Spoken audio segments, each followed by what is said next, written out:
Now, if you're a dividend growth investor sort of fed up with SCHD, the Schwab US Dividend Equity ETF's performance so far in 2025, and along with it the fact that the most recent dividend announcement was less than a lot of us investors would have hoped for, actually a dividend decrease year over year from the dividend growth ETF king, then this video is going to be perfect for you because I'm going to share with you guys 5 different ultra high quality dividend growth ETFs that sort of fill in the place that SCHD would have in your portfolio. Now, this video is not to rag on SCHD. I still hold over 2,500 shares of it in my portfolio, but as a lot of you guys know, I also hold over 50 other positions in my portfolio. And as much as I love SCHD ETF, I would never make it the only position in my long-term strategy. Now, all that to say that if you want to dig into 5 different ultra high quality dividend growth ETFs, that might be perfect to replace or sit alongside SCHD. Well, then make sure to stick around, drop a link down below, and let's get right into it. My A to Z dividend investing ebook has helped countless dividend investors get started with their journey. And my custom dividend tracker that I'm constantly using here on the channel has also helped so many investors stay on track and allow them to see their dividend income in real time.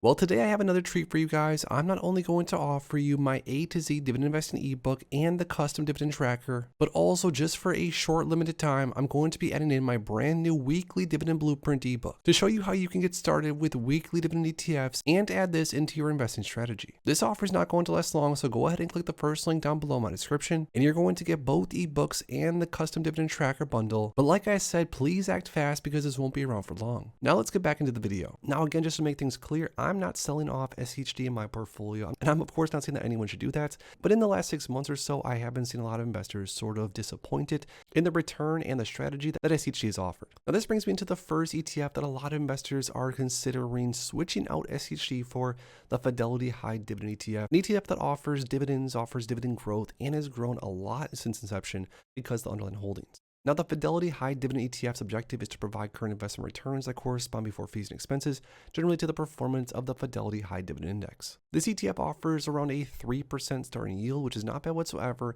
has decent dividend growth since inception, and like I said, because of the holdings, it offers a lot more growth potential. Now, some of the holdings you're going to find in FTVV are names like Apple, Microsoft, Nvidia, but then also a ton of dividend payers as well. So it's sort of a nice hybrid as far as having exposure to some more growth names and some more dividend and dividend growth names all inside one ETF. Now, the next dividend growth ETF that's also one of my favorites is the iShares Core Dividend Growth ETF, or DGRO. DGRO's investment objective, it says the iShares Core Dividend Growth ETF seeks to track the investment results of an index composed of US equities with a history of consistently growing dividends. Now, DGRO has also offered a massive total return since inception, around 11.5% per year. DGRO offers around a 2.23% yield as of right now, and offers a ton of diversification over 400 different names inside the portfolio, names like JP Morgan, Microsoft, Apple, ExxonMobil. Again, sort of a hybrid approach of different growth-oriented names and more income-producing names all inside one ETF.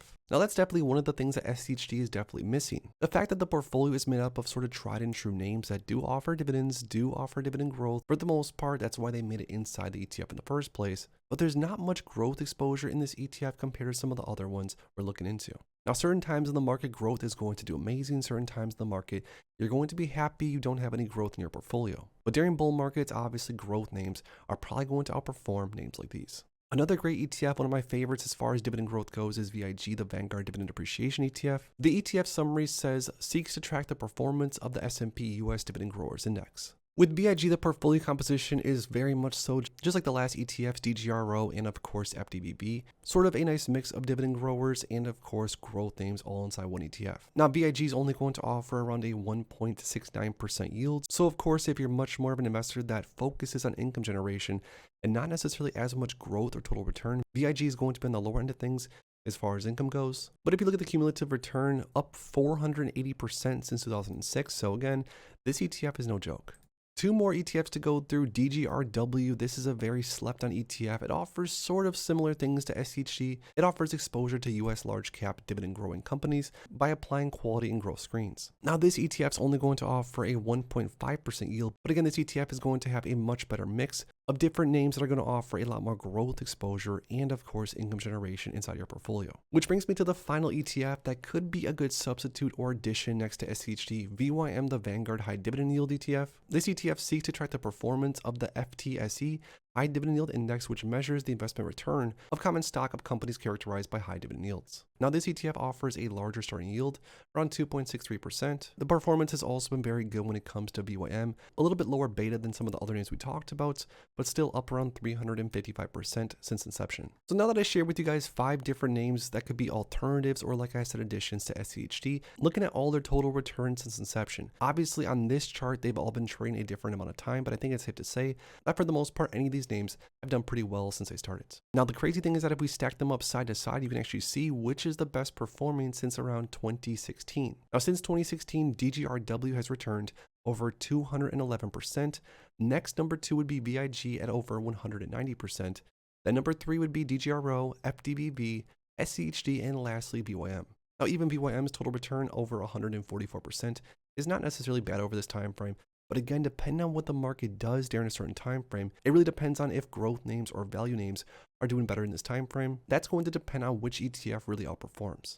So now that I share with you guys 5 of my favorite dividend growth ETFs that are not named SCHD, and like I said, could be either a good addition or substitution, I lastly most importantly want to hear from you guys down below.